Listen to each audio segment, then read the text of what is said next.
ಸ್ನೇಹಿತರೆ ನಮಸ್ಕಾರ. ಇಂದಿನ ತರಗತಿಗೆ ತಮ್ಮೆಲ್ಲರಿಗೂ ಪ್ರೀತಿಯ ಸ್ವಾಗತ. ಸ್ನೇಹಿತರೆ, ಈಗಾಗಲೇ ನಾವು ನಿಮ್ಮೆಲ್ಲರಿಗೂ ಗೊತ್ತಿದ್ದಂಗೆ HSTR ಸಮಾಜ ವಿಜ್ಞಾನ ಪತ್ರಿಕೆಯ ಪ್ರಶ್ನೆ ಪತ್ರಿಕೆಗಳನ್ನ ಅನಾಲಿಸಿಸ್ ಮಾಡ್ತಾ ಇದ್ದೀವಿ. ನಾನು ಇತಿಹಾಸದ ಪ್ರಶ್ನೆಗಳನ್ನ ಅನಾಲಿಸಿಸ್ ಮಾಡಿದ್ರೆ ಭೂಗೋಳ ಚೇತನ ಪುಸ್ತಕದ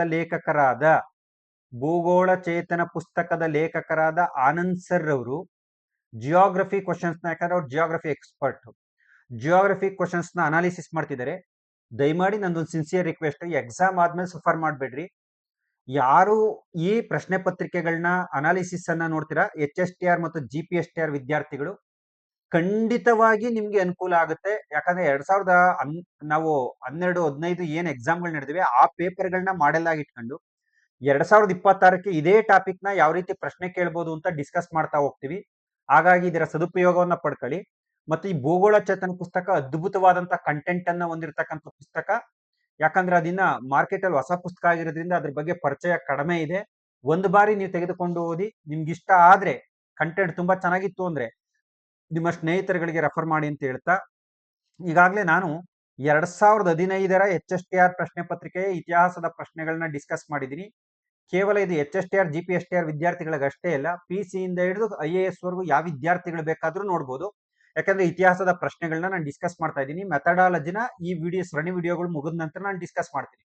ಸ್ನೇಹಿತರೆ, ಹಾಗಾದ್ರೆ ಮೊದಲನೇ ಪ್ರಶ್ನೆಗೆ ಹೋಗೋಣ. ಈ ಮೊದಲನೇ ಪ್ರಶ್ನೆಗೆ ಹೋಗೋದಕ್ಕಿಂತ ಮುಂಚೆ ಇದು HSTR 2012 ಪ್ರಶ್ನೆ ಪತ್ರಿಕೆ. HSTR 2012 ಪ್ರಶ್ನೆ ಪತ್ರಿಕೆ ಪಾರ್ಟ್ 1. ಯಾಕಂದ್ರೆ ಸುಮಾರು 40 ಪ್ರಶ್ನೆಗಳಿವೆ. ಹಾಗಾಗಿ ಪಾರ್ಟ್ 1 ನಲ್ಲಿ 20 ಪ್ರಶ್ನೆಗಳನ್ನ ಮೊದಲಿಗೆ ಡಿಸ್ಕಸ್ ಮಾಡ್ತಾ ಇದ್ದೀನಿ. ನೋಡಿ, ಈಗ ಮೊದಲ ಪ್ರಶ್ನೆಗೆ ಹೋಗೋಣ. HSTR 2012 ಪ್ರಶ್ನೆ, ಬಹುಮನಿ ಸಾಮ್ರಾಜ್ಯದ ಸ್ಥಾಪಕ ಯಾರು? ಎಲ್ಲ ನೇರ ಪ್ರಶ್ನೆಗಳಿಲ್ಲ, ಆಪ್ಷನ್ ಡಿಲೀಟ್ ಮಾಡೋ ಅವಶ್ಯಕತೆನೇ ಇಲ್ಲ. ಆದರೆ ಇದು 2012ರ ಪ್ರಶ್ನೆ ಪತ್ರಿಕೆ, ಮರಿಬೇಡಿ. ಈಗ ನಾವು 2026 ಅಲ್ಲಿದ್ದು 14 ವರ್ಷಗಳ ಜರ್ನಿ ಮಾಡಿರೋದ್ರಿಂದ ಕಾಂಪಿಟೇಟಿವ್ ಎಕ್ಸಾಮು ಬಹಳಷ್ಟು ಡೆಪ್ತ್ ಆಗಿದೆ.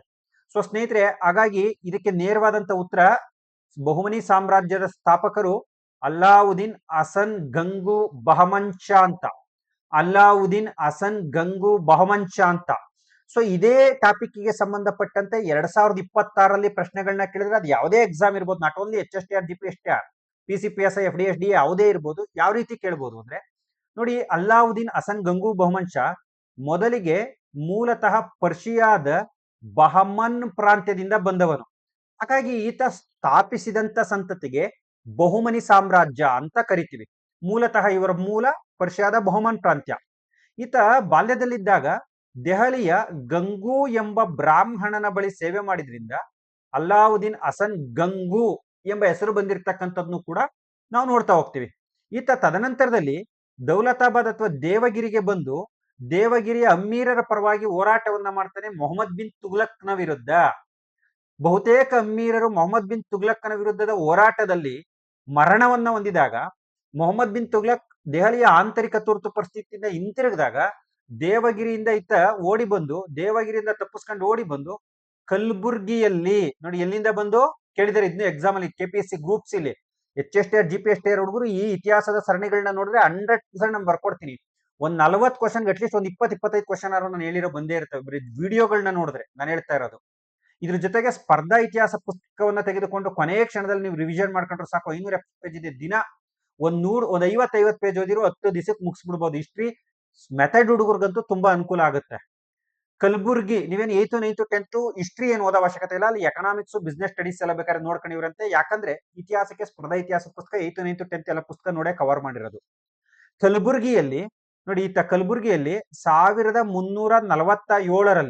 1347ರಲ್ಲಿ ಬಹುಮನಿ ಸಾಮ್ರಾಜ್ಯವನ್ನ ಸ್ಥಾಪನೆ ಮಾಡ್ತಾನೆ. ನೋಡಿ, ಪಾಯಿಂಟ್ ಏನ್ ಕೇಳ್ಬೋದು ಅಂತ.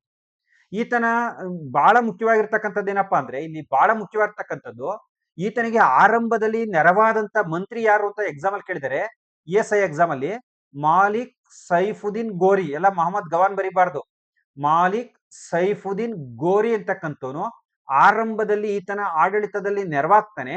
ಈತ ಅಲ್ಲಾವುದ್ದೀನ್ ಹಸನ್ ಗಂಗು ಬಹುಮಂಶ ತನ್ನ ಸಾಮ್ರಾಜ್ಯವನ್ನ ಪ್ರಾಂತ್ಯಗಳಾಗಿ ವಿಭಾಗಿಸ್ತಾರೆ. ಅವನ್ನ ನಾವು ತರಫ್ಗಳು ಅಂತ ಕರಿತೀವಿ. ತನ್ನ ಸಾಮ್ರಾಜ್ಯವನ್ನ ಪ್ರಾಂತ್ಯಗಳಾಗಿ ವಿಭಾಗ ಮಾಡ್ತಾನೆ. ಅವನ್ನ ನಾವು ಪ್ರಾಂತ್ಯಗಳು ತರಫ್ಗಳಾಗಿ ವಿಭಾಗ ಮಾಡ್ತಾನೆ. ಅವನ್ನ ಪ್ರಾಂತ್ಯಗಳು ಅಂತ ಕರಿತೀವಿ.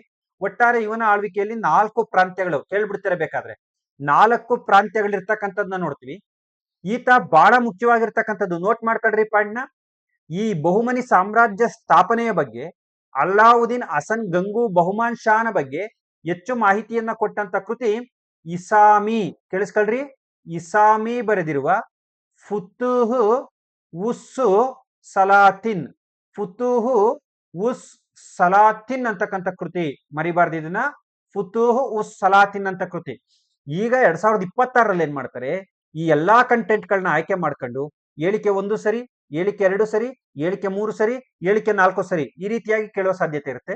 ಸರಿಯಾದ ಜೋಡಿ, ತಪ್ಪಾದ ಜೋಡಿ, ಅಥವಾ ಎಷ್ಟು ಹೇಳಿಕೆಗಳು ತಪ್ಪಾಗಿವೆ, ಎಷ್ಟು ಹೇಳಿಕೆಗಳು ಸರಿಯಾಗಿವೆ, ಎ ಸರಿಯಾಗಿದೆ, ಆರ್ ಸರಿಯಾಗಿದೆ, ಹೇಗೆ ಆರ್ ಕಾರಣವಾಗಿದೆ, ಹೇಗೆ ಆರ್ ಕಾರಣವಾಗಿಲ್ಲ, ಈ ರೀತಿ ಪ್ರಶ್ನೆಗಳನ್ನ ಕೇಳ್ತಾ ಹೋಗ್ತಾರೆ.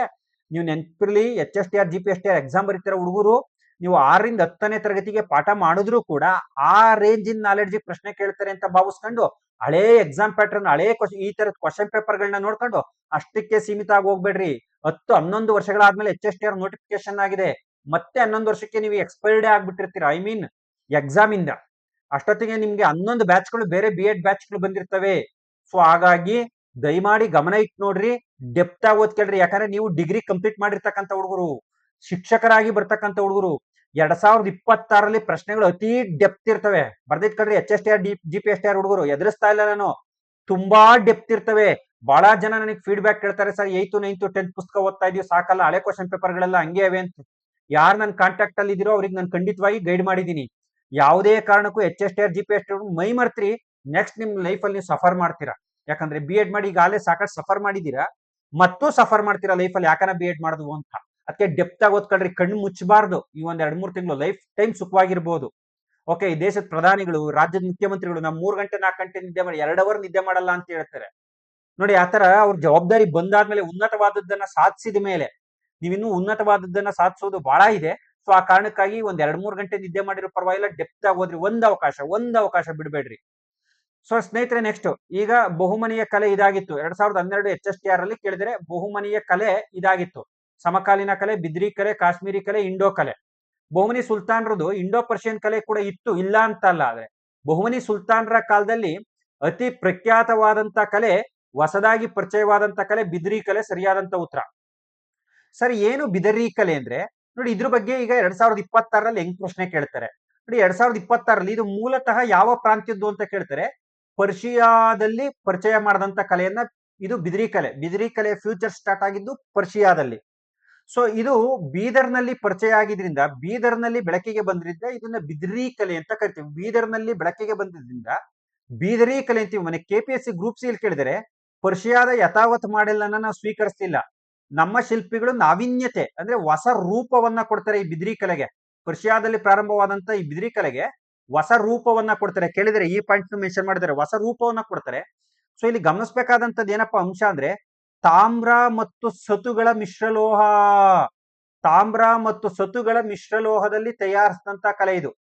ಮಿಶ್ರಲೋಹ ಮೇಲೆ ಬೆಳ್ಳಿಯ ಗೆರೆಗಳು ಕೂಡ ಇರ್ತಕ್ಕಂಥದ್ದು ನೋಡ್ತೀವಿ. ಮಿಕ್ಸಡ್ ಮೆಟಲ್, ತಾಮ್ರ ಮತ್ತು ಮಿಶ್ರಲೋಹದಲ್ಲಿ ಇದು ಬೆಳಕಿಗೆ ಬಂದಿರತಕ್ಕಂಥದ್ದನ್ನ ನೋಡ್ತೀವಿ. ಇದರ ಶಿಲ್ಪಿ ಅಬ್ದುಲ್ ಬಿನ್ ಕೈಸರ್. ಅಬ್ದುಲ್ ಬಿನ್ ಕೈಸರ್, ಅಬ್ದುಲ್ ಬಿನ್ ಕೈಸರ್, ಇದರ ಶಿಲ್ಪಿ ಅಬ್ದುಲ್ ಬಿನ್ ಕೈಸರ್. ಅಬ್ದುಲ್ ಬಿನ್ ಕೈಸರ್ ಸ್ನೇಹಿತರೆ, ಇಲ್ಲಿ ಬಹಳ ಮುಖ್ಯವಾಗಿರ್ತಕ್ಕಂಥದ್ದು ಏನಪ್ಪಾ ಅಂದ್ರೆ, ಇದನ್ನ 2006ರಲ್ಲಿ GI ಟ್ಯಾಗ್ ಮಾನ್ಯತೆಯನ್ನ, ಭೌಗೋಳಿಕ ಸೂಚ್ಯಾಂಕ ಮಾನ್ಯತೆಯನ್ನ ಪಡೆದಿದೆ ನೋಡಿ. ಇಷ್ಟು ಅಂಶಗಳು ಇನ್ನೂ ಡೆಪ್ತ್ ಆಗಿದೆ. ಸ್ಪರ್ಧಾ ಇತಿಹಾಸ ಪುಸ್ತಕದಲ್ಲಿ ನೀವು ಇನ್ನೂ ಬೇಕಾದ್ರೆ ಡೆಪ್ತ್ ಆಗೋದು. ಯಾಕಂದ್ರೆ ಇಲ್ಲಿ ಒಂದೊಂದು ಕಂಟೆಂಟ್ ನ ನಾನು ಒಂದೊಂದು ಗಂಟೆ ಡಿಸ್ಕಸ್ ಮಾಡ್ತಾ ಕೂತ್ಕೊಂಡ್ರೆ 20 ಪ್ರಶ್ನೆಗಳು 20 ಗಂಟೆ ಆಗೋಗ್ಬಿಡ್ತವೆ. ಬೇಕಾದ್ರೆ ಇದ್ರ ಬಗ್ಗೆ ಅರ್ಧ ಗಂಟೆ ಮಾತಾಡ್ಬೋದು ಬಿದ್ರಿ ಕಲೆ ಬಗ್ಗೆ. ನಿಮ್ಗೆ ಇನ್ನೂ ಹೆಚ್ಚಿನ ಮಾಹಿತಿ ಬೇಕಾದ್ರೆ ನಾನು ಪುಸ್ತಕ ತಗೊಂಡ್ಲಿ ಅನ್ನೋದು ನನ್ನ ಉದ್ದೇಶ ಅಲ್ಲ. ನನ್ನ ಪುಸ್ತಕ ಈ ವರ್ಷ ಅಲ್ದಿರೆ ಮುಂದ್ ವರ್ಷ ಹೋಗುತ್ತೆ. ಬಟ್ ನಿಮ್ಗೆ ಎಕ್ಸಾಮ್ ಈ ವರ್ಷ ಅಲ್ದಿರೆ ಮುಂದ್ ವರ್ಷ ಸಿಗಲ್ಲ. ಖಂಡಿತವಾಗಿ content oriented YouTube channel, content oriented book ಬಹಳ ಜನದಿಂದ ಮೆಚ್ಚುಗೆ ಪಡೆದಿರ್ತಕ್ಕಂಥದ್ದು. ಈ ಬಿದ್ರಿ ಕಲೆ ಮೂಲತಃ ಪರ್ಷಿಯಾದ ಕಲೆ, ಬೀದರ್ನಲ್ಲಿ ಕಂಡು ಬಂದಿದೆ. ನಾವೀನ್ಯತೆ ಅಥವಾ ಹೊಸ ರೂಪದಲ್ಲಿದೆ. ತಾಮ್ರ ಮತ್ತು ಸತುಗಳ ಮಿಶ್ರಲೋಹವನ್ನು ಹೊಂದಿದೆ. ಅಬ್ದುಲ್ ಬಿನ್ ಕೈಸರ್ ಇದರ ಶಿಲ್ಪಿ. 2006ರಲ್ಲಿ ಇದು GI ಟ್ಯಾಗ್ ಅನ್ನ ಹೊಂದಿರತಕ್ಕಂಥದ್ದನ್ನ ನಾವು ನೋಡ್ತೀವಿ. ಭೌಗೋಳಿಕ ಸೂಚ್ಯಾಂಕಕ್ಕೆ ಆಯ್ಕೆ ಆಗಿರ್ತಕ್ಕಂಥದ್ದನ್ನ. ಈ ರೀತಿ ಏನಾದ್ರೂ ಪ್ರಶ್ನೆ ಕೇಳಿ ಇಷ್ಟು ನಾಲೆಡ್ಜ್ ನಮ್ಗಿದ್ದಾಗ ಆರಾಮ್ಸೆ ಬರೀಬಹುದು. ಯಾಕಂದ್ರೆ ಒಂದು 4 ಕಲೆಗಳ ಪರಿಚಯ ಮಾಡಿ ಅದರ ಲಕ್ಷಣಗಳನ್ನ ಕೊಟ್ಟು ಮ್ಯಾಥ್ ಫಾಲೋಯಿಂಗ್ ಕೇಳೋ ಸಾಧ್ಯತೆ ಇದೆ.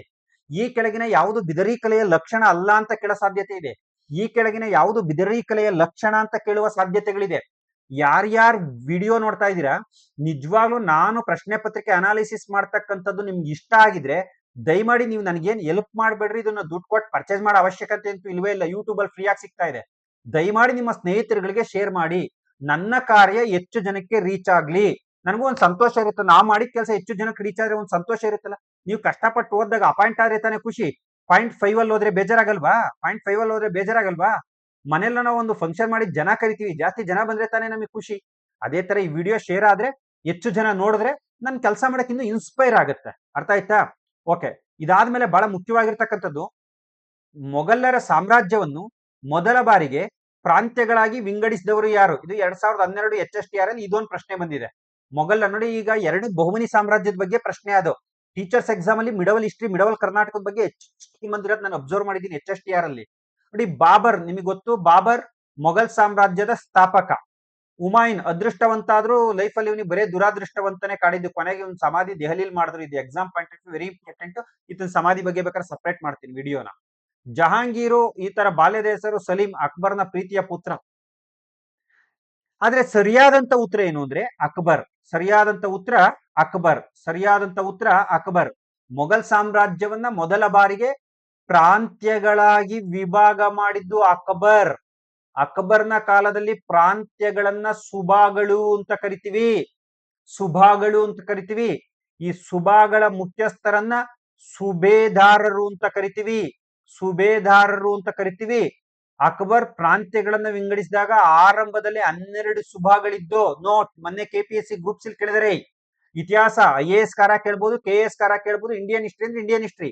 12 ಸುಬಾಗಳಿವೆ. ಈ 12 ಸುಬಾಗಳು ತದನಂತರದಲ್ಲಿ ಅಕ್ಬರ್ನ ಆಳ್ವಿಕೆಯಲ್ಲಿ 15 ಸುಬಾಗಳಾಗಿ ಮಾರ್ಪಾಡಾಗ್ತವೆ. ಅಂದ್ರೆ ಅಕ್ಬರ್ನ ಆಳ್ವಿಕೆಯಲ್ಲಿ ಗರಿಷ್ಠ ಎಷ್ಟು ಸುಬಾಗಳ ಸಂಖ್ಯೆ ಅಂದ್ರೆ 15.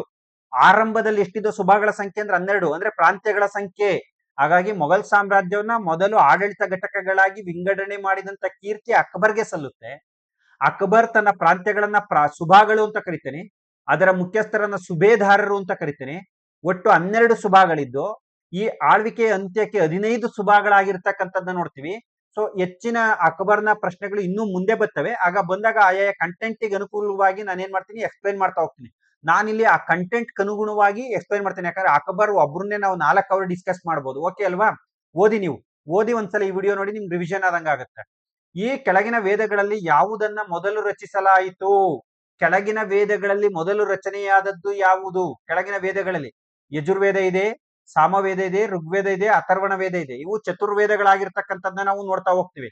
ನೋಡಿ, ಈ ಋಗ್ವೇದ ಇದೆಯಲ್ಲ, ಮನುಕುಲದ ಪ್ರಥಮ ಗ್ರಂಥ. ಅಂದ್ರೆ ಈ ಋಗ್ವೇದ ಮೊದಲು ರಚನೆಯಾಗಿರ್ತಕ್ಕಂಥದ್ದನ್ನ ನೋಡ್ತೀವಿ. ಪ್ರೊಫೆಸರ್ ಮ್ಯಾಕ್ಸ್ ಮುಲ್ಲರ್ 2026ಕ್ಕೆ ಯಾವ ರೀತಿ ಪ್ರಶ್ನೆ ಕೇಳ್ಬೋದು ಋಗ್ವೇದದ ಮೇಲೆ ಪ್ರೊಫೆಸರ್ ಮ್ಯಾಕ್ಸ್ ಮುಲ್ಲರ್ ಇದಾರಲ್ಲ, ಇವರು ಋಗ್ವೇದವನ್ನ ಮಾನವ ಕುಲದ ಪ್ರಥಮ ಗ್ರಂಥ ಅಂತ ಕರೆದಿದ್ದಾರೆ. ಮಾನವ ಕುಲದ ಪ್ರಥಮ ಗ್ರಂಥ ಅಂತ ನಾವು ನೀವೆಲ್ಲ ಕರೆದಿರೋದು. ಫಾರಿನರು ಮ್ಯಾಕ್ಸ್ ಮುಲ್ಲರ್ ಅಂತಕ್ಕಂಥ ವಿದ್ವಾಂಸ ಋಗ್ವೇದವನ್ನ ಮ್ಯಾಕ್ಸ್ ಮುಲ್ಲರ್ ಮಾನವ ಕುಲದ ಪ್ರಥಮ ಗ್ರಂಥ ಅಂದಿದ್ದಾರೆ. 10 ಮಂಡಲಗಳಿವೆ ಇದರಲ್ಲಿ. ಎಷ್ಟು ಮಂಡಲಗಳಿವೆ? 10 ಮಂಡಲಗಳಿವೆ.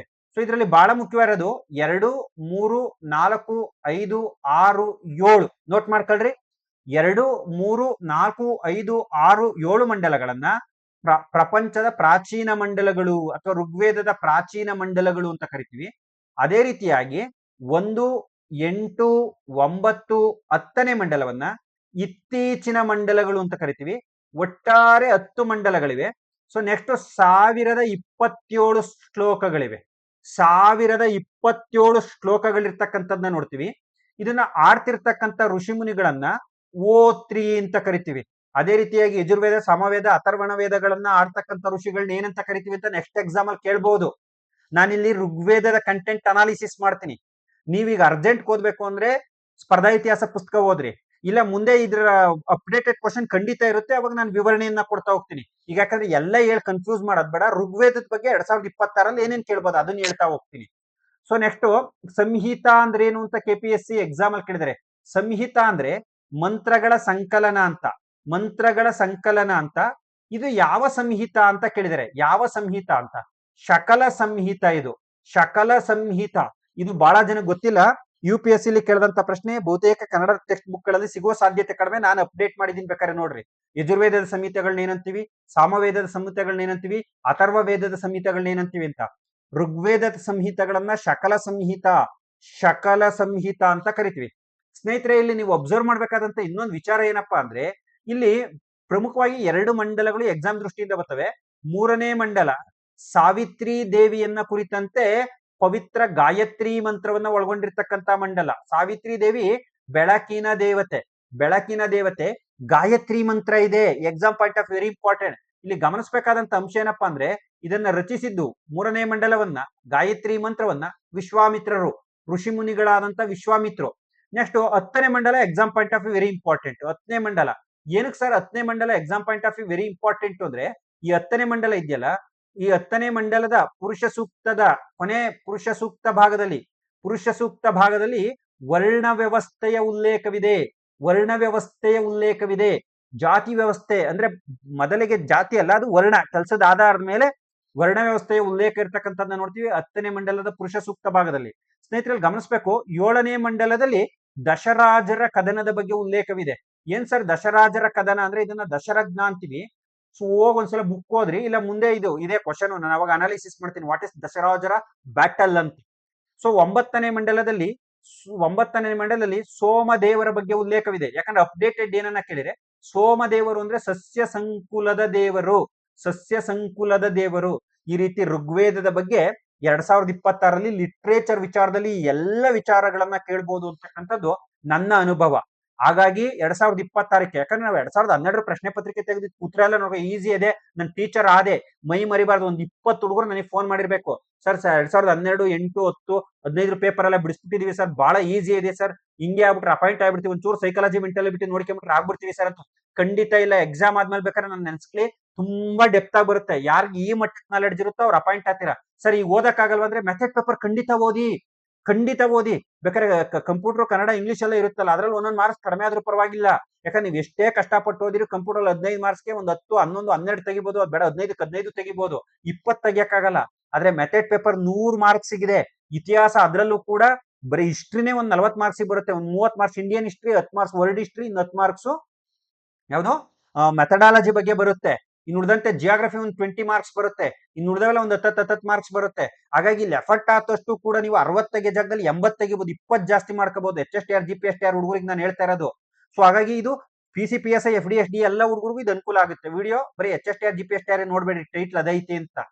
ನೆಕ್ಸ್ಟ್, ಕೆಳಗಿನ ಯಾವ ಹಿಂದೂ ವಾಸ್ತುಶಿಲ್ಪದಲ್ಲಿ ಇಸ್ಲಾಮಿಕ್ ಶೈಲಿಯ ಪ್ರಭಾವ ನೋಡಿ. ಆರ್ಕಿಟೆಕ್ಚರ್ ಬಗ್ಗೆ ತುಂಬಾ ಪ್ರಶ್ನೆ ಕೇಳಿದ್ದಾರೆ. ನೀವು ಇದು ವಿಜಯನಗರ ಸಾಮ್ರಾಜ್ಯಕ್ಕೆ ಸಂಬಂಧಪಟ್ಟಂತ ಪ್ರಶ್ನೆ.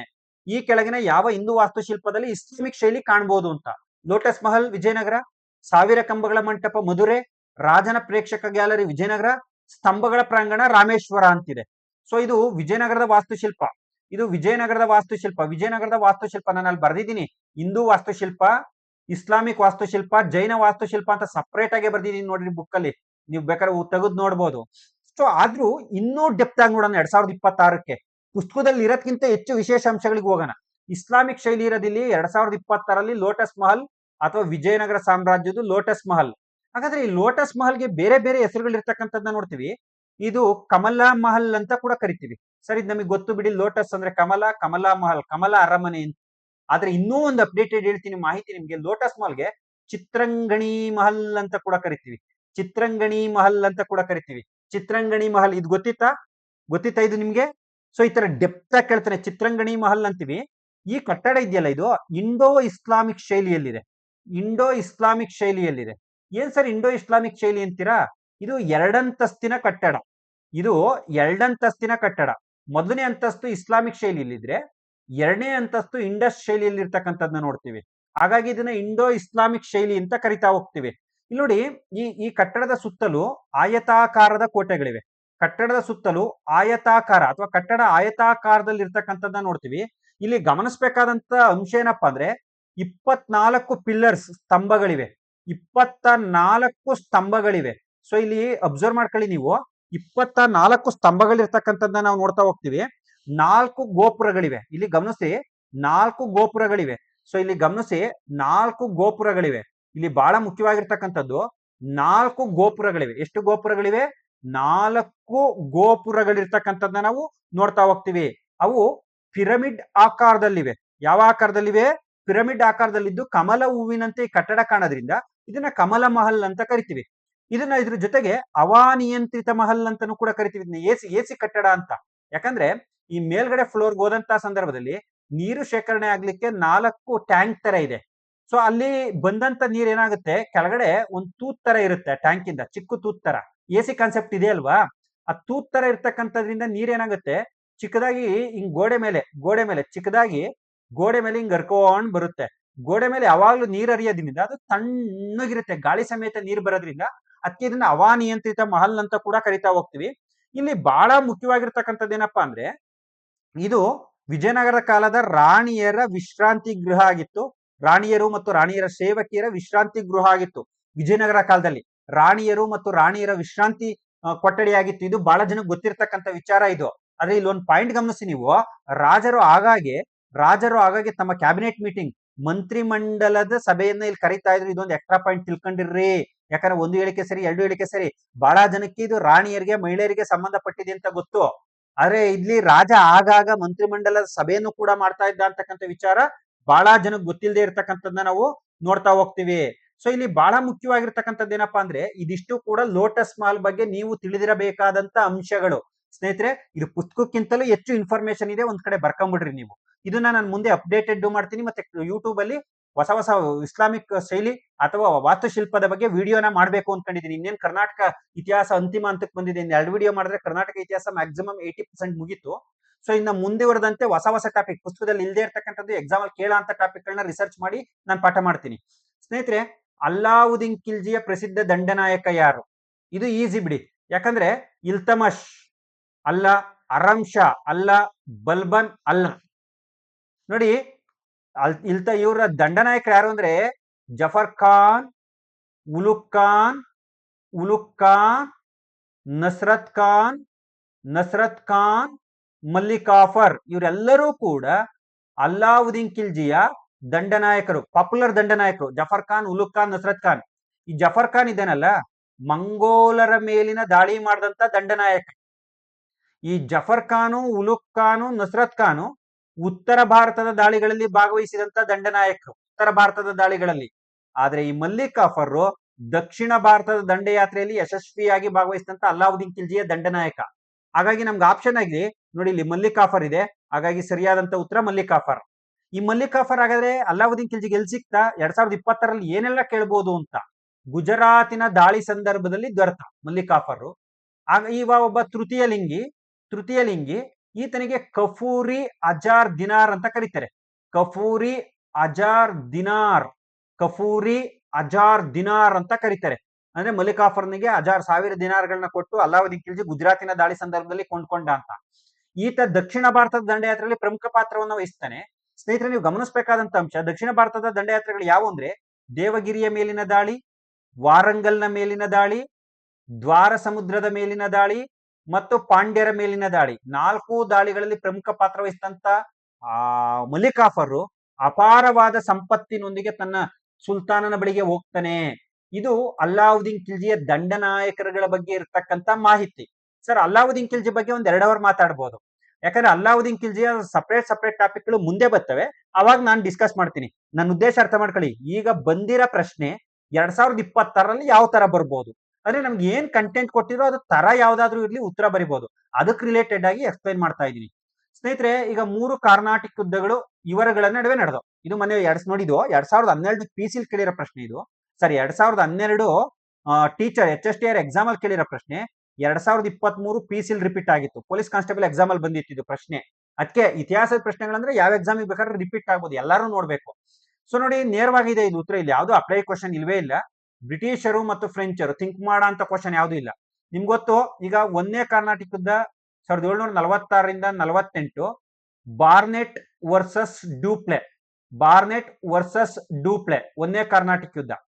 2ನೇ ಕರ್ನಾಟಕ ಯುದ್ಧ 1749ರಿಂದ 54, ರಾಬರ್ಟ್ ಕ್ಲೈವ್ ವರ್ಸಸ್ ಡ್ಯೂಪ್ಲೆ.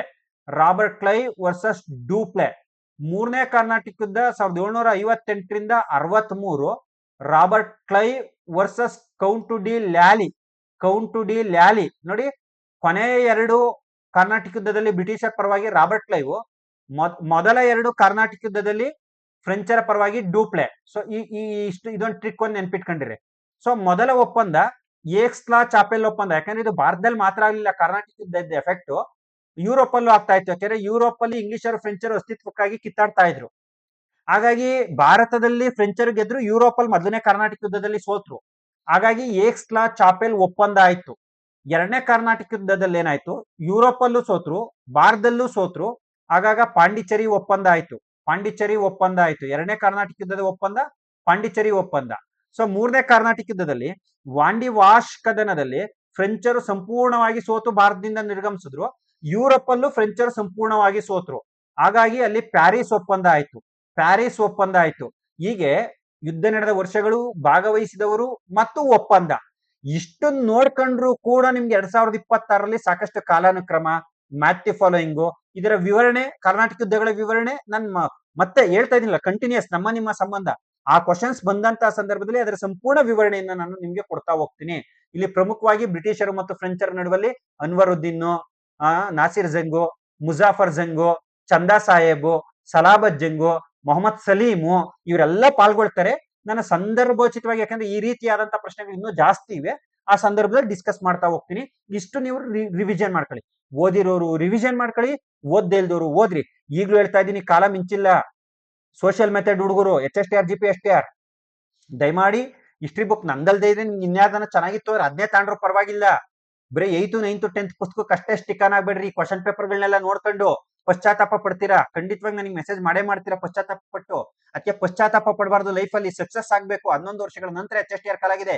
ಇನ್ನ ರೆಗ್ಯುಲರ್ ಆಗಿ GPSTR ಕಾಲಾಗೋದು ಡೌಟ್. ಯಾಕಂದ್ರೆ ಒಂದು 4-5 ಬ್ಯಾಚ್ ಕಂಟಿನ್ಯೂಸ್ ಆಗಿ ಫಿಲ್ ಅಪ್ ಮಾಡ್ಬಿಟ್ಟಿದ್ದಾರೆ. ಇನ್ನೇನೇ ಆದ್ರೂ 2-3 ವರ್ಷ GPSTR HSTR ಆಗೋ ಸಾಧ್ಯತೆಗಳು ತುಂಬಾ ಕಡಿಮೆ ಇರ್ತವೆ ಪ್ರೋಸೆಸ್. ಯಾಕಂದ್ರೆ ನಿಮ್ಗೆ ಅಪಾಯಿಂಟ್ ಆರ್ಡರ್ ಕೊಡಕ್ಕೆ ಇನ್ನೊಂದು ವರ್ಷ ಬೇಕು.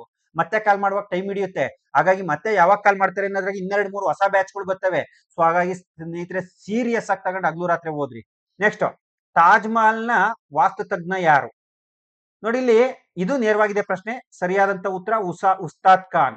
ಯಾಕಂದ್ರೆ ತಾಜ್ ಮಹಲ್ ನಿರ್ಮಾಣ ಶಹಜಹಾನ್ ಹಾಕಿಬಿಟ್ಟಿರೋ ನೀವು ರಫಕ್ ಅಂತ. ನಿರ್ಮಾಣ ಮಾಡಿದ್ದು ಶಹಜಹಾನ್. ಈ ಅಸಫ್ ಖಾನ್ ಇದನ್ನಲ್ಲ, ನೂರ್ ಜಹಾನ್ಳ ಸಹೋದರ. ನೂರ್ ಜಹಾನ್ಳ ಸಹೋದರ ಇವ. ಸೊ ಈತ ಶಹಜಹಾನಿಗೆ ತನ್ನ ಮಗಳು ಮುಮ್ತಾಜ್ ಮಹಲ್ ಅನ್ನ ಕೊಟ್ಟು ಮದ್ವೆ ಮಾಡಿರ್ತಾನೆ ಅಸಫ್ ಖಾನ್. ಇನ್ನ ದಾರಾ ಶಿಕೋ ಇದನ್ನಲ್ಲ, ಈತ ಅವರು ಶಹಜಹಾನನ ಮಗ. ದಾರಾ ಶಿಕೋ ಶಹಜಹಾನನ ಮಗ. ಇವ್ರ ಮೂವರು ಉತ್ತರ ಅಲ್ಲ, ಯಾಕಂದ್ರೆ ಶಿಲ್ಪಿಗಳಲ್ಲ ಇವ್ರು ಮೂವರು ಕೂಡ. ಈ ಶಹಜಹಾನ್ ತನ್ನ ಮಡದಿ ಮಮ್ತಾಜ್ ಮಹಲ್ಗಳಿಗಾಗಿ ತಾಜ್ ಮಹಲ್ ಅನ್ನ ನಿರ್ಮಾಣ ಮಾಡ್ತಾನೆ. 1632ರಿಂದ 1653ರವರೆಗೂ ಶಹಜಹಾನ್ ಈ ತಾಜ್ ಮಹಲ್ ಅನ್ನ ನಿರ್ಮಾಣ ಮಾಡ್ತಾನೆ. ಸುಮಾರು 22 ವರ್ಷಗಳ ಕಾಲ ಇದಕ್ಕಾಗಿ 20,000 ಕಾರ್ಮಿಕರು ಕರ್ತವ್ಯವನ್ನ ನಿರ್ವಹಿಸ್ತಾರೆ 3 ಕೋಟಿ ವೆಚ್ಚದಲ್ಲಿ. ಸೊ ಇದರ ನೇತೃತ್ವವನ್ನು ವಹಿಸ್ಕೊಂಡವನೇ ಉಸ್ತಾದ್ ಖಾನ್ ಅಥವಾ ಉಸ್ತಾದ್ ಇಸಾಕ್ ಖಾನ್ ಅಂತಾನೂ ಕೂಡ ಕರಿತೀವಿ. ಉಸ್ತಾದ್ ಇಸಾಕ್ ಖಾನ್ ಅಥವಾ ಉಸ್ತಾದ್ ಅಹಮದ್ ಲಾಹೋರಿ ಅಂತ ಕೂಡ ಕರಿತೀವಿ. ಉಸ್ತಾದ್ ಅಹಮದ್ ಲಾಹೋರಿ ಇದನ್ನ ರವೀಂದ್ರನಾಥ್ ಟ್ಯಾಗೋರು ಕೆನ್ನೆಯ ಮೇಲಿನ ಚಿರಂತನ ಹನಿ ಅಂತ ಕರೆದಿದ್ದಾರೆ ರವೀಂದ್ರನಾಥ್ ಟ್ಯಾಗೋರು. ಈ ಕಟ್ಟಡವನ್ನ ಸೌಂದರ್ಯದ ಗಣಿ ಅಂತೀವಿ. ಇದು ಆಗ್ರಾದ ಯಮುನಾ ನದಿಯ ದಡದ ಮೇಲಿದೆ. ಆಗ್ರಾದ ಯಮುನಾ ನದಿಯ ದಡದ ಮೇಲಿದೆ. ಇದು ತಾಜ್ ಮಹಲ್ಗೆ ಸಂಬಂಧಪಟ್ಟಂತ ಕಿರು ಪರಿಚಯ. ಇನ್ನು ಡೆಪ್ತ್ ಆಗಿ ಮುಂದಿನ ವಿಡಿಯೋಗಳಲ್ಲಿ ನೋಡೋಣ. ಸೊ ಹಾಗಾದ್ರೆ ಸ್ನೇಹಿತರೆ, ಶಿವಾಜಿ ಎಲ್ಲಿ ಜನಿಸಿದರು? ನೋಡಿ, ನೀವು HSTR GPSTR ಹುಡುಗರು ಒಂದು ಮನಸ್ಸಲ್ಲಿ ಇಟ್ಕೋಬೇಕು. ಏನು ಅಂದ್ರೆ HSTR ಹುಡುಗರು ಅಷ್ಟೇ, GPSTR ಹುಡುಗರು ಅಷ್ಟೇ. ವಿಶೇಷವಾಗಿ ನಾನು ನೋಡಿದ ಎಲ್ಲ ಪತ್ರಿಕೆಗಳು ಮರಾಠರ ಬಗ್ಗೆ ಒಂದು ಪ್ರಶ್ನೆ ಇದ್ದೇ ಇದೆ. ಮರಾಠರ ಬಗ್ಗೆ 100% ಒಂದು ಪ್ರಶ್ನೆ ಇದೆ ಮರಾಠರ ಬಗ್ಗೆ. ಸೊ ಹಾಗಾಗಿ ಗಮನ ಇಟ್ಟು ಓದ್ಕೋಬೇಕು ನೀವು. ಇದು ಮರಾಠರ ಶಿವಾಜಿ ಬಗ್ಗೆ ವಿಶೇಷವಾಗಿ ಒಂದು ಪ್ರಶ್ನೆ ಬರುತ್ತೆ. ಯಾಕಂದ್ರೆ ಶಿವಾಜಿ ಇದಾರಲ್ಲ, ಇವರು ಈ ಪುರಂದರಗಡ ಕೋಟೆನ ಅವ್ರ ಅಸ್ತಿತ್ವಕ್ಕೆ ಬಂದ ಮೇಲೆ ತಂದೆಯನ್ನ ವಿಜಯಪುರ ಸುಲ್ತಾನರು ಬಂಧಿಸಿರ್ತಾರೆ. ಸೊ ಆ ತಂದೆನ ಬಂಧನದಿಂದ ಬಿಡಿಸಿತರಲು ಬಿಟ್ಟು ಕಟ್ಟಂತ ಕೋಟೆ ಕೊಂಡಾಣ ಕೋಟೆ, ನಾಟ್ ಪುರಂದರ ಕೋಟೆ, ಸಾರಿ, ಕೊಂಡಾಣ ಕೋಟೆ. ನೆಕ್ಸ್ಟ್ ಪುಣೆ. ಈ ಶಿವಾಜಿ ಇರ್ತಾರಲ್ಲ, ಶಿವಾಜಿಯ ತಂದೆಯ ಜಾಗೀರು ಪುಣೆ. ಶಿವಾಜಿ ಬಾಲ್ಯವನ್ನ ಕಳೆದಿದ್ದು ಈ ಪುಣೆಯಲ್ಲೇನೇನೆ. ಸೊ ಇಲ್ಲಿ ನೀವು ಗಮನಿಸಬೇಕಾದಂತ ಅಂಶ, ಶಿವಾಜಿಯ ತಂದೆ ಶಹಜಿ ಭೋಂಸ್ಲೆ, ಶಿವಾಜಿಯ ತಾಯಿ ಜೀಜಾಬಾಯಿ, ಜೀಜಾಬಾಯಿ 1627ರಲ್ಲಿ ಪುಣೆಯ ಜುನ್ನಾರದ ಬಳಿಯ ಶಿವನೇರು ದುರ್ಗದಲ್ಲಿ ಶಿವಾಜಿ ಜನಿಸಿದರು. ಪುಣೆಯ ಜುನ್ನಾರದ ಬಳಿಯ, ಶಿವನೇರು ದುರ್ಗ ಆಪ್ಷನ್ ಇಲ್ಲ ಅಂದಿದ್ರೆ ನಾವು ಪುಣೆಗೆ ಹೋಗ್ಬೋದಾಗಿತ್ತು. ಪರ್ಟಿಕ್ಯುಲರ್ಲಿ ಶಿವನೇರು ದುರ್ಗವೇ ಇರುವುದರಿಂದ ಪುಣೆಯ ಜುನ್ನಾರದ ಬಳಿಯ ಶಿವನೇರು ದುರ್ಗದಲ್ಲಿ ಶಿವಾಜಿ ಜನಿಸ್ತಾರೆ. ಖಂಡಿತವಾಗಿ ಶಿವಾಜಿ ಬಗ್ಗೆ ಹೆಚ್ಚಿನ ವಿಚಾರಗಳನ್ನ ಓದ್ಕೊಳ್ಳಿ. ನೋಡಿ, HST 2012 ಇನ್ನೊಂದು ಪ್ರಶ್ನೆ ಶಿವಾಜಿ ಬಗ್ಗೆ ಬಂದಿದೆ. ಅವರ ಅಡ್ಮಿನಿಸ್ಟ್ರೇಷನ್ ಬಗ್ಗೆ ಒಂದು ಗ್ಯಾರಂಟಿ ಬರುತ್ತೆ, 100% ಬರುತ್ತೆ. ಸೊ ಶಿವಾಜಿಯ ಮಂತ್ರಿಮಂಡಲವನ್ನ ಏನಂತ ಕರಿತೀವಿ? ನೇರವಾಗಿ ಹೇಳ್ಬಿಡ್ತೀನಿ, ಎಲ್ಲ ಕ್ವಶನ್ಸ್ ನೇರವಾಗಿವೆ. ಅಷ್ಟಪ್ರಧಾನರು. ಬಟ್ 2026 ಅಲ್ಲಿ ಇದು ನಿರೀಕ್ಷೆ ಮಾಡಬೇಡ್ರಿ. ನೋಡಿ, ಇಲ್ಲಿ ಅಟಾರ ಕಚೇರಿ ನಿಮ್ಗೆ ಕನ್ಫ್ಯೂಸ್ ಮಾಡ್ಬೋದು. ಇದು ಚಿಕ್ಕದೇವರಾಜ ಒಡೆಯರ ಕಾಲದ ಮಂತ್ರಿಮಂಡಲ. ಅಷ್ಟಪ್ರಧಾನರು, ಶಿವಾಜಿಯ ಮಂತ್ರಿಮಂಡಲವನ್ನ ಅಷ್ಟಪ್ರಧಾನರು ಅಂತೀವಿ. ಅಷ್ಟಪ್ರಧಾನರು ಯಾರ್ಯಾರು, ಅವರ ಹುದ್ದೆಗಳು ಯಾವ್ಯಾವ್ದು, ಮ್ಯಾಚ್ ದಿ ಫಾಲೋಯಿಂಗ್ ಸರಿಯಾದ ಜೋಡಿ ತಪ್ಪಾದ ಜೋಡಿ 2026 ಕೇಳಬಹುದು. ಹಾಗಾಗಿ 1ನೇ ಅಷ್ಟಪ್ರಧಾನ ಪೇಶ್ವೆ. ಪೇಶ್ವೆ ಅಂದ್ರೇನು? ಪ್ರಧಾನಮಂತ್ರಿ. ನಿಮಗೆ ನೆನಪಿರ್ಲಿ, ಮೊದಲ ಪೇಶ್ವೆ ಬಂದು ತ್ರಿವಳಿ ಪಿಂಗ್ಳೆ ಅಂತ. ಪೇಶ್ವೆ ಅಂದ್ರೆ ಹೇಳ್ರಿ, ಪ್ರಧಾನ ಮಂತ್ರಿ. ಎರಡನೇದು ಅಮಾತ್ಯನನ್ನ ಮಜುಮ್ದಾರ್ ಅಂತ ಕರಿತಾ ಇದ್ದು. ಇದನ್ನೇ ಮ್ಯಾಥಿ ಫಾಲೋಯಿಂಗ್ ಕೇಳ್ತಾನೆ ಎಕ್ಸಾಮ್ ಅಲ್ಲಿ. ಮೂರನೇದೇನಪ್ಪಾ ಅಂದ್ರೆ ಬಹಳ ಮುಖ್ಯವಾಗಿರ್ತಕ್ಕಂಥದ್ದು ಮಂತ್ರಿನೇನಂತ ಕರಿತಾ ಇದ್ದು ಅಂದ್ರೆ ವಕಿಯಾ ನವಿಸ್. ಇದನ್ನೇ ಮ್ಯಾಥಿ ಫಾಲೋಯಿಂಗ್ ಕೇಳ್ತಾರೆ, ವಕಿಯಾ ನವಿಸ್. ನಾಲ್ಕನೇದು ಸಚಿವ. ಈ ಹೆಸರಾದ್ರೂ ಕೊಡ್ಬೋದು, ಸಚಿವ ಅಂದ್ರೆ ಸುರ್ನವೀಸ್. ನೋಡಿ, ಪೇಶ್ವೆ ಪ್ರಧಾನ ಮಂತ್ರಿ, ಅಮಾತ್ಯ ಮಜುಮ್ದಾರ, ಮಂತ್ರಿ ವಕಿಯಾ ನವಿಸ್, ಸಚಿವ ಸುರ್ನವೀಸ್. 4. ಐದನೇದು ಸುಮಂತ. ಇದು ಸಿಂಗಲ್ ಆಗಿ ಎಕ್ಸಾಮಿಗೆ ಬಂದಿದೆ, ವೆರಿ ಇಂಪಾರ್ಟೆಂಟ್. ದಾಬೀರ್, ಇವ್ರ ಕರ್ತವ್ಯ ವಿದೇಶಾಂಗ ವ್ಯವಹಾರ ನೋಡಿಕೊಳ್ಳುವುದು. ಆರನೇದು ಬಹಳ ಮುಖ್ಯವಾಗಿರ್ತಕ್ಕಂಥದ್ದು, ಪಂಡಿತ್ ರಾವ್ ಅಂದ್ರೆ ಧನಾಧ್ಯಕ್ಷ ಅಂದ್ರೆ ದುಡ್ಡಿನ ವ್ಯವಹಾರ ನೋಡೋದು. ಏಳನೇದು ಬಹಳ ಮುಖ್ಯವಾಗಿರೋದು ಸೇನಾಪತಿ ಅಂದ್ರೆ ಸರ್ಹಿ ನೌಬತ್. ಇನ್ನೊಂದು ಎಂಟನೇದು ಬಂದು ನ್ಯಾಯಾಧೀಶ. ಇದಕ್ಕೇನಿಲ್ಲ, ಇದು ನ್ಯಾಯಾಧೀಶ ಅಷ್ಟೇನೆ. ನೋಡಿ, ಪೇಶ್ವೆ ಪ್ರಧಾನ ಮಂತ್ರಿ, ಅಮಾತ್ಯ ಮಜುಮ್ದಾರ, ಮಂತ್ರಿ ವಕಿಯಾ ನವಿಸ್ಸು, ಸಚಿವ ಸುರ್ನವಿಸ್ಸು, ಸುಮಂತ ಧಾಬೀರು, ಪಂಡಿತ್ ರಾವ್ ಧನಾಧ್ಯಕ್ಷ, ಸೇನಾಪತಿ ಸರ್ಹಿ ನೌಬತ್ತು, ನ್ಯಾಯಾಧೀಶ. ಈ ತರ ಈ ಕೆಳಗಿನ ಯಾರು ಅಷ್ಟಪ್ರಧಾನರು, ಈ ಕೆಳಗಿನ ಯಾರು ಅಷ್ಟಪ್ರಧಾನರಲ್ಲ. ಅಥವಾ ಇದ್ ಕಡೆ ಒಂದು ಎ ಪಟ್ಟಿ, ಈ ಕಡೆ ಒಂದು ಬಿ ಪಟ್ಟಿ, ಸರಿಯಾದ ಜೋಡಿ ತಪ್ಪಾದ ಜೋಡಿ ಅಥವಾ ಹೊಂದಿಸಿ ಬರೆಯಿರಿ. ಎಷ್ಟು ಜೋಡಿಗಳು ಸರಿಯಾಗಿವೆ, ಎಷ್ಟು ಜೋಡಿಗಳು ತಪ್ಪಾಗಿವೆ. ಈ ರೀತಿ ಡಿಫ್ರೆಂಟ್ 2026 ಪ್ರಶ್ನೆಗಳು ಬರ್ತವೆ. ಸ್ನೇಹಿತರೆ, ನಾನಂತೂ ತುಂಬಾ ಎಫರ್ಟ್ ಹಾಕಿ ನನಗೆ ವಿಚಾರ ಗೊತ್ತಿದ್ರು ಕೂಡ ಮತ್ತೊಮ್ಮೆ ಇನ್ನು ಏನ್ ಹೇಳ್ಬೋದು ಅಂತೇಳಿ ಪ್ರಿಪ್ರೇಷನ್ ಆಗಿ ಪಾಠ ಮಾಡ್ತಾ ಇದ್ದೀನಿ. ಲಿಟ್ರಲಿ ನನ್ನ ಎಫರ್ಟ್ ನೀವು ಗುರುತಿಸಿದ್ರೆ ಏನೂ ಮಾಡ್ಬೇಡ್ರಿ. ಜಸ್ಟ್ ಹೋಗಿ ಒಂದು ಶೇರ್ ಬಟನ್ ಇರುತ್ತೆ, ನಿಮ್ಮ ಸ್ನೇಹಿತರುಗಳಿಗೆ ಶೇರ್ ಮಾಡ್ರಿ. ಹೆಚ್ಚು ಜನಕ್ಕೆ ರೀಚ್ ಆದ್ರೆ ನನಗೂ ಸಂತೋಷ ಆಗುತ್ತೆ. ವಿಡಿಯೋ ಚೆನ್ನಾಗಿ ಓಡ್ತಾದಪ್ಪ ಮಾಡ್ಬೇಕು ಅಂತ. ಯಾರೋ ನೋಡ್ತಾ ಇಲ್ಲ ಅಂದ್ರೆ ನನ್ನ ಕರ್ತವ್ಯ ಚೆನ್ನಾಗಿಲ್ಲ ಅಂತ. ಸೊ ನಾನು ಪ್ರಶ್ನೆ ವಿಡಿಯೋ ಆಗ್ತಾ ಈ ತರ ವಿಡಿಯೋ ಬೇಕಂತ ನಿಮ್ಮನ್ನ ಕೇಳಿದಾಗ 100 ಜನ ಕಮೆಂಟ್ ಮಾಡಿದಿರ, ಎಸ್ ಸರ್ ಬೇಕು ಮಾಡಿ ಸರ್, ಅನುಕೂಲ ಆಗುತ್ತೆ ಅಂತ. ನಿಮ್ಮಗಳ ದೃಷ್ಟಿಯಿಂದ, ಯಾಕಂದ್ರೆ ನಾವು ಸಾವಿರಾರು ಜನಕ್ಕೆ ನಮ್ಮಿಂದ ಉಪಯೋಗ ಆಗುತ್ತೋ ಇಲ್ವೋ ಗೊತ್ತಿಲ್ಲ. ಒಂದ್ 10 ಜನಕ್ಕಾರ ನಮ್ಗೆ ಉಪಯೋಗ ಆಗಿ ಒಬ್ರಿಗೆ ಅನ್ನದ ಮಾರ್ಗ ಆದ್ರೂ ಶ್ರೀರಾಮನಿಗೆ ಅಳಿಲು ಸೇವೆ ಮಾಡ್ದಂಗೆ. ನೀವೆಲ್ಲ ಶ್ರೀರಾಮ್ರಿದ್ದಂಗೆ. ಸೇತುವೆ ಕಟ್ಟಕ್ಕೆ ನಂದು ಅಳಿಲು ಸೇವೆ ಅಷ್ಟೇನೆ. ಕಷ್ಟ ನಿಮ್ದು, ಎಫರ್ಟ್ ನಿಮ್ದು, ನಂದು ಒಂಚೂರು ಕೊಡುಗೆ ಇರಲಿ ಅಂತಕ್ಕಂಥದ್ದು ಅಷ್ಟೇನೆ. ನೆಕ್ಸ್ಟ್, ವೇದಗಳ ಕಾಲದ ಬುಡಕಟ್ಟು ಸಭೆಗಳು. ಆಪ್ಷನ್ ಡಿ ಮೇಲಿನ ಎಲ್ಲವೂ ಅಂತ ಒಂದು ಆಪ್ಷನ್ ಡಿ ಇದೆ. ವೇದಗಳ ಕಾಲದ ಬುಡಕಟ್ಟು ಸಭೆಗಳು. ನೋಡಿ, ಇದು ನೇರವಾಗಿದೆ. ಯಾವ್ದು ಅಂದ್ರೆ ಸಭಾ ಮತ್ತು ಸಮಿತಿ. ಯಾವ್ದು ಅಂದ್ರೆ ಸಭಾ ಮತ್ತು ಸಮಿತಿ. ನೋಡಿ, ಸಭಾ ಮತ್ತು ಸಮಿತಿಯನ್ನ ಅಥರ್ವಣ ವೇದದಲ್ಲಿ, ಯಾವ ವೇದದಲ್ಲಿ? ಅಥರ್ವಣ ವೇದದಲ್ಲಿ. ಇದನ್ನ GPST ಎಕ್ಸಾಮ್ ಕೇಳಿದರೆ ಪ್ರಜಾಪತಿಯ ಅವಳಿ ಮಕ್ಕಳು ಅಂತ ಕರೆದಿದ್ದಾರೆ. ಪ್ರಜಾಪತಿಯ ಅವಳಿ ಮಕ್ಕಳು ಅಂತ ಕರೆದಿದ್ದಾರೆ. ಇಲ್ಲಿ ಸಭಾದ ಒಂದು ಕಾರ್ಯದರ್ಶಿಯನ್ನ ಅಥವಾ ಸದಸ್ಯನನ್ನ ಸಭಾ ನ್ಯಾಯದರ್ಶಿ ಅಂತ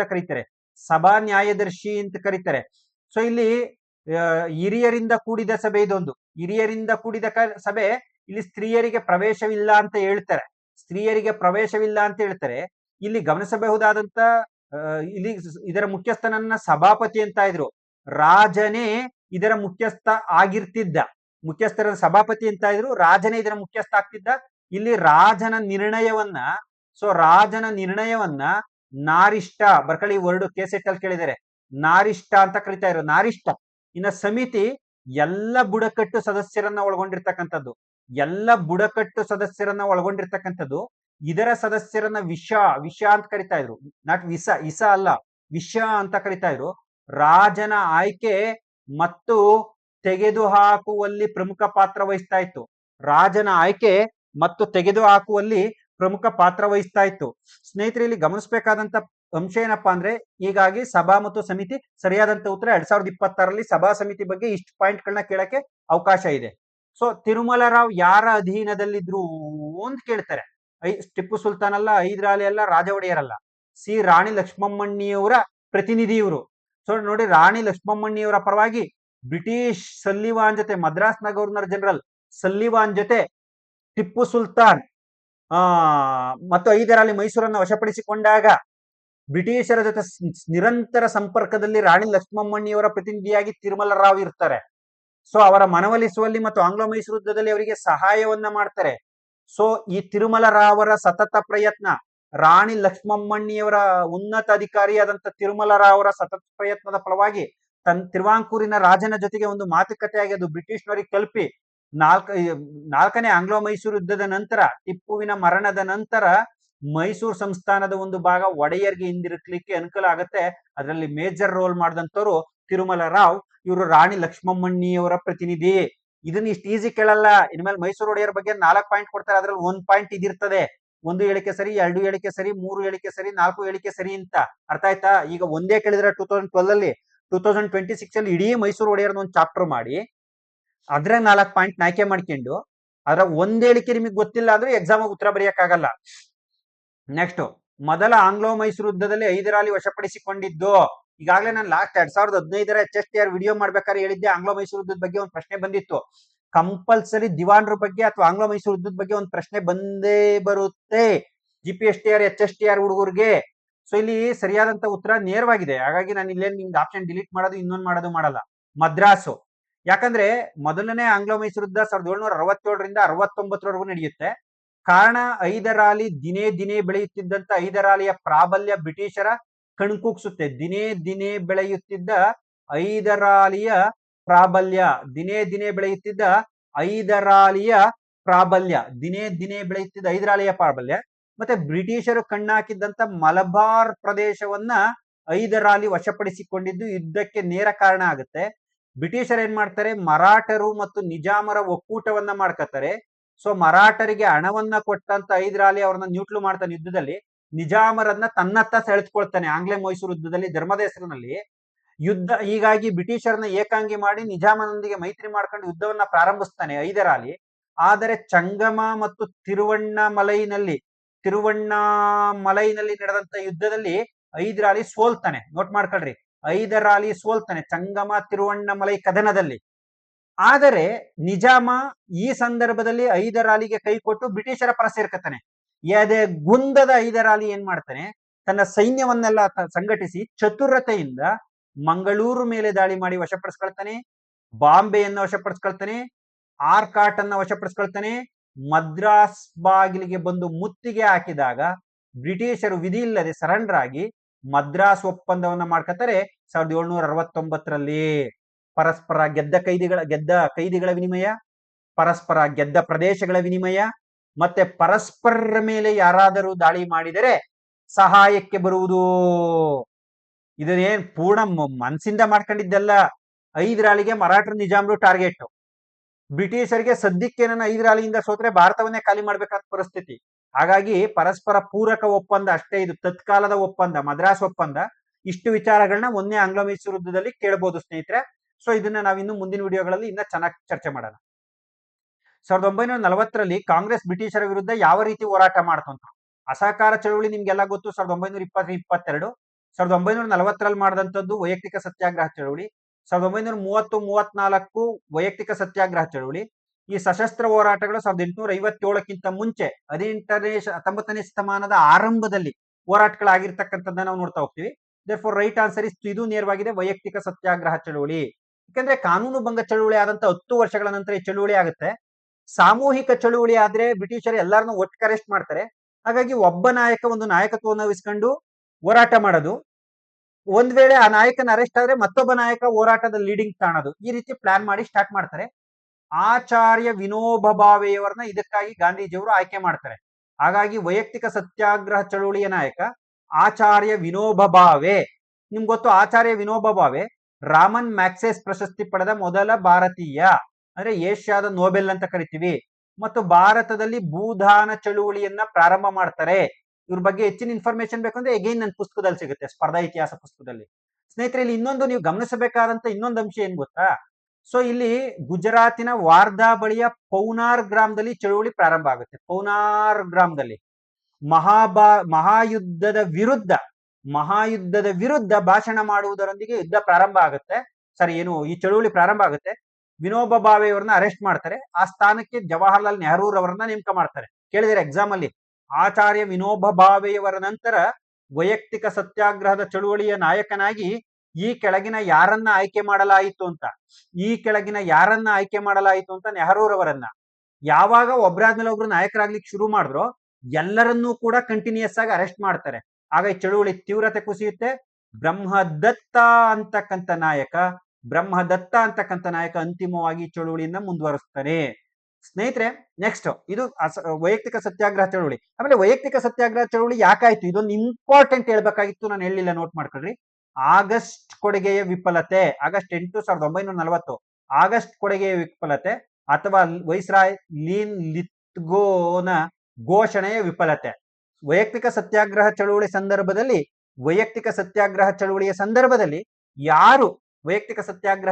ಸಂದರ್ಭದಲ್ಲಿ ಯಾರು ವೈಸ್ರಾಯ್ ಇದ್ರು ಅಂತ ಕೇಳಿದ್ರೆ ಲೀನ್ ಲಿತ್ಗೋ. ಸ್ನೇಹಿತರೆ, ಮಹಾತ್ಮ ಗಾಂಧೀಜಿಯವರ ಯಾರ ಪ್ರಭಾವಕ್ಕೆ ಒಳಗಾಗಿದ್ರು? HSTR 2012 ಅಲ್ಲಿ ಕೇಳಿದರೆ. ಇದೇ ಪ್ರಶ್ನೆನ HSTR GPSTR 2026 ಅಲ್ಲಿ ಹೆಂಗ್ ಕೇಳ್ತಾರೆ ಅಂತ ನೋಡಿ. ಇದಕ್ಕೆ ನೇರವಾದಂತ ಉತ್ತರ Leo Tolstoy.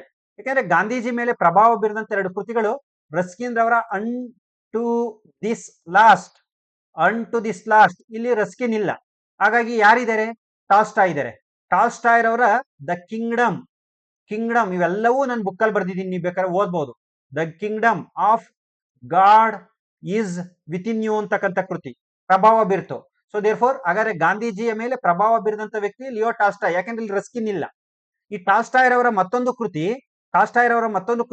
The war and piece.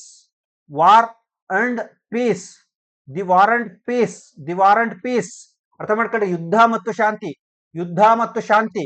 So ಈ ರೀತಿಯಾಗಿ ಮಹಾತ್ಮ ಗಾಂಧೀಜಿಯವರ ಮೇಲೆ ಪ್ರಭಾವ ಬೀರಿದಂತ ಲಿಯೋ ಟಾಲ್ಸ್ಟಾಯ್ ಈ ಪ್ರಭಾವ ಬೀರಿದ ಅಂಶಕ್ಕೆ ಸಂಬಂಧಪಟ್ಟಂತೆ ಇಷ್ಟು ಪ್ರಶ್ನೆಗಳನ್ನ ಕೇಳಬಹುದು. ಇನ್ನು ಗಾಂಧೀಜಿಯವ್ರ ಬಗ್ಗೆ ನಿಮ್ಗೆ ಗೊತ್ತಲ್ಲ, ಡಿಸ್ಕಸ್ ಮಾಡಿದ್ರೆ ಒಂದು 50 ವಿಡಿಯೋಗಳಾಗ್ತವೆ.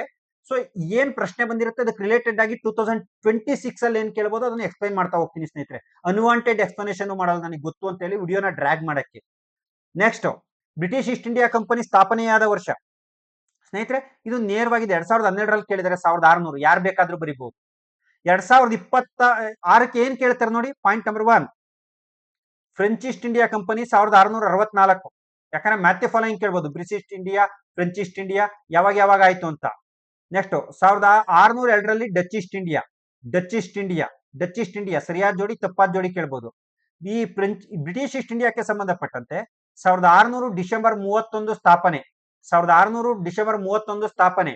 ಸೊ ಸ್ಥಾಪನೆಗೆ ಅನುಮತಿ ನೀಡಿದ ರಾಣಿ 1ನೇ ಎಲಿಜಬೆತ್. ಆರಂಭದಲ್ಲಿ 15 ವರ್ಷಗಳಿಗೆ ಅನುಮತಿಯನ್ನ ನೀಡಲಾಯಿತು. ಆರಂಭದಲ್ಲಿ ಅಂತ ಕೇಳಿರೆ. ಮತ್ತೆ ಇದರ ಒಂದು ಬಹಳ ಮುಖ್ಯವಾಗಿರ್ತಕ್ಕಂಥದ್ದು ಏನಪ್ಪಾ ಅಂದ್ರೆ, ಇದರ ಸ್ಥಾಪಕರು ಜಾನ್ ವಾಟ್ಸ್ ಮತ್ತು ಜಾರ್ಜ್ ವೈಟ್. ಈ ಬ್ರಿಟಿಷ್ ಈಸ್ಟ್ ಇಂಡಿಯಾ ಕಂಪನಿಯ ಸ್ಥಾಪಕರು ಜಾನ್ ವಾಟ್ಸ್ ಮತ್ತು ಜಾರ್ಜ್ ವೈಟ್. ಇದರ ಮೊದಲ ನಿರ್ದೇಶಕ ಥಾಮಸ್ ಸ್ಮಿತ್. ಸೊ ಇಲ್ಲಿ ಬಹಳ ಇದನ್ನ ಅನಧಿಕೃತವಾಗಿ ಜಾನ್ ಕಂಪನಿ ಅಂತ ಕೂಡ ಕರೀತಾರೆ. 1858ರ ವಿಕ್ಟೋರಿಯಾ ರಾಣಿಯ ಘೋಷಣೆಯಂತೆ ಇದು ಭಾರತದಿಂದ ನಿರ್ಗಮಿಸಿ ಭಾರತದಲ್ಲಿ ಬ್ರಿಟನ್ ಸರ್ಕಾರದ ಆಳ್ವಿಕೆ ಬರುತ್ತೆ. ನೋಡಿ, just British East India company ಬಗ್ಗೆ ಎಷ್ಟು ಪ್ರಶ್ನೆಗಳನ್ನ ಕೇಳ್ಬೋದು ಅಂತ ಅರ್ಥ ಆಯ್ತಾ?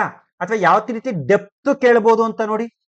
ವಿಡಿಯೋ ನೋಡಿದವರು ನಿಜವಾಗ್ಲೂ ಕಮೆಂಟ್ ಮಾಡಿ, ನಿಮ್ಗೆ ಯೂಸ್ ಆಯ್ತಾ ಆಗ್ಲಿಲ್ವಾ ಅಂತ ಕಮೆಂಟ್ ಮಾಡಿ ನೋಡೋಣ. ಅನ್ವಾಂಟೆಡ್ ಏನು ಹೇಳಲ್ಲ ಗುರು, ಮಾಹಿತಿಯನ್ನ ಸಂಗ್ರಹಿಸ್ಕೊಂಡು ಕಷ್ಟಪಟ್ಟು ಹೇಳ್ತೀನಿ. ನನ್ನ ಉದ್ದೇಶ ಒಂದೇ, ಬಡ ಮಕ್ಳಿಗೆ ತಲುಪಬೇಕು, ಹಳ್ಳಿಯ ಮೂಲೆ ತಲುಪಬೇಕು. ಈ ಒಂದು ವಿಡಿಯೋ ಮಾಡಕ್ಕೆ ನನ್ನ ಎಷ್ಟು ಸಮಯವನ್ನ ಕೊಟ್ಟಿರ್ತೀನಿ ಗೊತ್ತಾ? ವಿಡಿಯೋ ಮುಂದೆ ಕೂತ್ಕೊಂಡು ಒಬ್ಬನೇ ಮಾತಾಡೋದ್ರಿಂದ ಏನಾದ್ರು ಲೋಪದೋಷಗಳಿದ್ದಲ್ಲಿ ಕ್ಷಮೆ ನೀಡಿ. ಯಾಕಂದ್ರೆ ನೀವು ಟೀಚರ್ ಎಕ್ಸಾಮ್ಗೆ ಓದೋರು, ನನ್ಕಿಂತ ಬುದ್ಧಿವಂತರು ಇರ್ತೀರಿ, ಮಾಸ್ಟರ್ ಡಿಗ್ರಿ ಆಗಿರ್ತದೆ, ಇತಿಹಾಸದಲ್ಲಿ ಮಾಸ್ಟರ್ ಡಿಗ್ರಿ PhD ಕೂಡ ಮಾಡಿರೋರು ಇರ್ತೀರಿ. ಹಾಗಾಗಿ ನನ್ನಿಂದ ಏನಾದ್ರು ತಪ್ಪಾದ್ರೆ ದಯಮಾಡಿ ಕ್ಷಮೆ ಇರಲಿ. ತಿದ್ಗಣ ಅಂತದ್ದು ಏನಾನ ಇದ್ರೆ ಗೈಡ್ ಮಾಡಿ, ನಾನು ತಿದ್ಗಣಕ್ಕೆ ರೆಡಿ ಇದ್ದೀನಿ. ನೆಕ್ಸ್ಟ್, ಕೆಳಗಿನವರುಗಳಲ್ಲಿ ಪಾಕಿಸ್ತಾನ ಎಂಬ ಪದವನ್ನ ಯಾರು ನೀಡಿದ್ರು? ಮೊಹಮ್ಮದ್ ಇಕ್ಬಾಲ್ ನೀಡಿದ್ನಾ? ಇಲ್ಲ. ಯಾಕಂದ್ರೆ ಇವನು ಪ್ರತ್ಯೇಕ ರಾಷ್ಟ್ರದ ಜನಕ ಅಂತ ಕರಿತೀವಿ. ಯಾಕಂದ್ರೆ ತನ್ನ ಕವಿತೆಗಳ ಮೂಲಕ ಈತ ಕವಿ, ರಾಜಕಾರಣಿ, ಲೇಖಕ. ಕೇಳಿದರೆ ಎಕ್ಸಾಮ್ ಅಲ್ಲಿ, ಲೇಖಕ ಕವಿತೆಗಳ ಮೂಲಕ ಪ್ರತ್ಯೇಕ ದೇಶವನ್ನ ಒತ್ತಿ ಒತ್ತಿ ಹೇಳ್ತಾನೆ. ಮೊಹಮ್ಮದ್ ಅಲಿ ಜಿನ್ನಾ 1940 ಮಾರ್ಚ್ 23ನೇ ತಾರೀಕು ಲಾಹೋರ್ ಮುಸ್ಲಿಂ ಲೀಗ್ ಅಧಿವೇಶನದಲ್ಲಿ ಅಧಿಕೃತವಾಗಿ ಪ್ರತ್ಯೇಕ ರಾಷ್ಟ್ರವನ್ನ ಕೇಳಿದಂತವನು. ಸರ್ ಸೈಯದ್ ಅಹಮದ್ ಖಾನ್ ಮುಸ್ಲಿಮರ ಒಂದು ಪಾಶ್ಚಾತ್ಯ ಚಿಂತನೆಗೆ ಹಚ್ಚಿದಂತವನು. ಮೊಹಮ್ಮದ್ ಆಂಗ್ಲೋ ಓರಿಯೆಂಟಲ್ ಕಾಲೇಜ್ ಅನ್ನ ಸ್ಥಾಪನೆ ಮಾಡಿದಂತವ್ರು. ಸರ್ ಸೈಯದ್ ಅಹಮದ್ ಖಾನ್ರು ಯಾವ ರೀತಿ ನಮ್ಮ ರಾಜಾ ರಾಮಮೋಹನ್ ರಾಯ್ ಎಲ್ಲ ಹಿಂದೂ ಧರ್ಮದ ಸುಧಾರಣೆಗೆ ಪ್ರಯತ್ನ ಪಟ್ಟರು, ಮುಸ್ಲಿಂ ಧರ್ಮದ ಸುಧಾರಣೆಗೆ ಪ್ರಯತ್ನ ಪಟ್ಟಂತ ವ್ಯಕ್ತಿ. ಮುಸ್ಲಿಮರ ಪಾಶ್ಚಿಮಾತ್ಯ ಚಿಂತನೆ ಮಾಡಬೇಕು, ಎಜುಕೇಶನ್ ಅಲ್ಲಿ ಅವ್ರು ತೊಡಗಿಸ್ಕೊಳ್ಬೇಕು ಅಂತ ಹೇಳಿದಂತ ವ್ಯಕ್ತಿ, ಶಿಕ್ಷಣವನ್ನ ಕೊಡಿ ಅಂತ ಹೇಳಿದಂತ ವ್ಯಕ್ತಿ. ಆದ್ರೆ ಸರಿಯಾದಂತ ಉತ್ತರ ರೆಹಮತ್ ಅಲಿ ಖಾನ್. ರೆಹಮತ್ ಅಲಿ ಖಾನ್ ಇವ ಆಕ್ಸ್ಫರ್ಡ್ ಯೂನಿವರ್ಸಿಟಿಲಿ ಓದಿರ್ತಾನೆ. ಇವನೇನ್ ಬುದ್ಧಿವಂತ ಅನ್ಬೇಕೋ ದಡ್ಡ ಅನ್ಬೇಕೋ? ಈತ ಹೇಳ್ತಾನೆ P ಫಾರ್ ಪಂಜಾಬ್, ಪಾಕಿಸ್ತಾನ ಅಂದ್ರೆ ಏನು ಅಂತ. A for Afghanistan, Afghanistan. K for Kashmir, Kashmir. S and I Sindhu, Sindhu. ತಾನ್ for Baluchistan, Baluchistan. Totally Pakistan. 1947 August 14 ಇವರೆಲ್ಲರ ಪರಿಶ್ರಮದ ಫಲ ಭಾರತನ ಒಡೆದು ಬಿಸಾಡಿದ್ರು. ಭಾರತನ ಒಡೆದು ಬಿಸಾಡಿದ್ರು. ಎಕ್ಸಾಮಿಗೆ ಬತಾನೆ ಇರ್ತಾರೆ.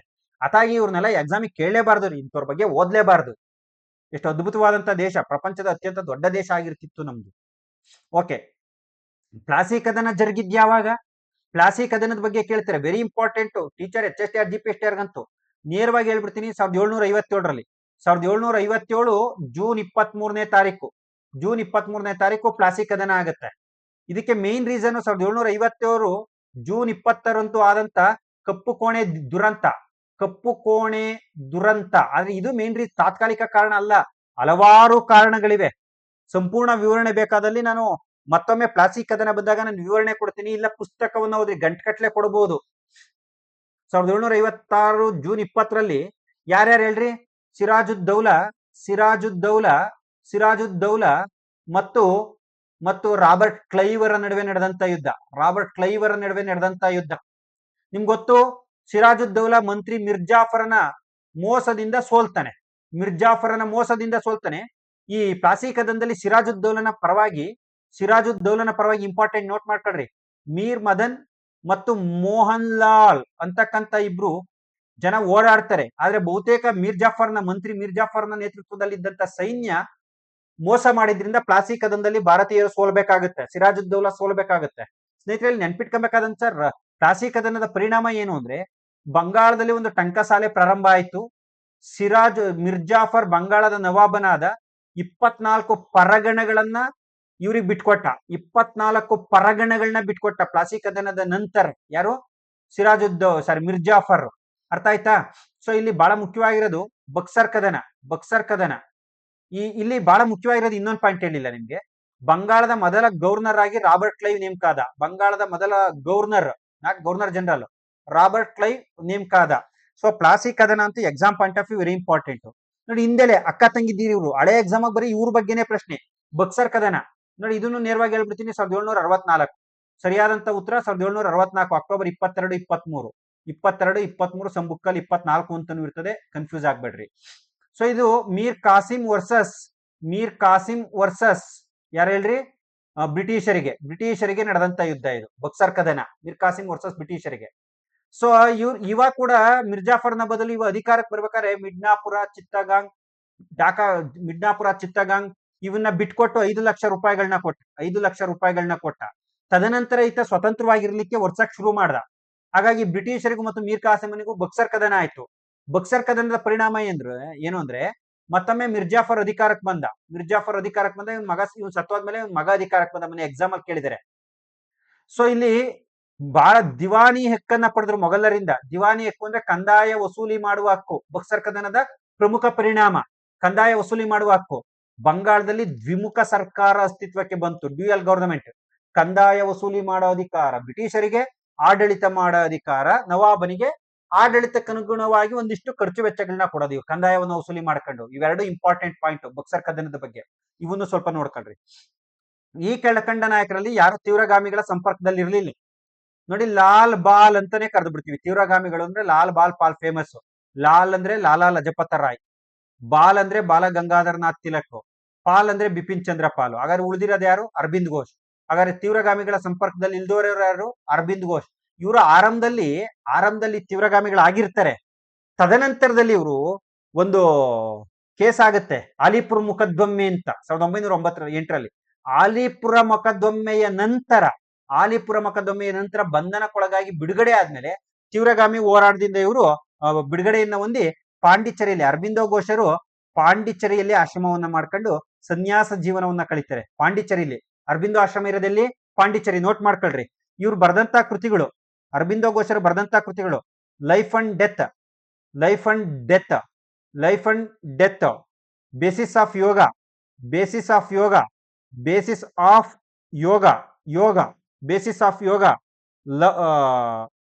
ಲವ್ ಅಂಡ್ ಡೆತ್ ಅಲ್ಲ, ಲವ್ ಅಂಡ್ ಡೆತ್, ಸಾರಿ, ಇದೊಂದು ಕ್ಷಮಿಸ್ಬಿಡ್ರಿ. Life and divine, love and death ನೋಡಿ ಕೃತಿಗಳು. ಒಂದು ಲವ್ ಅಂಡ್ ಡೆತ್, ಇನ್ನೊಂದು life divine, basis of yoga.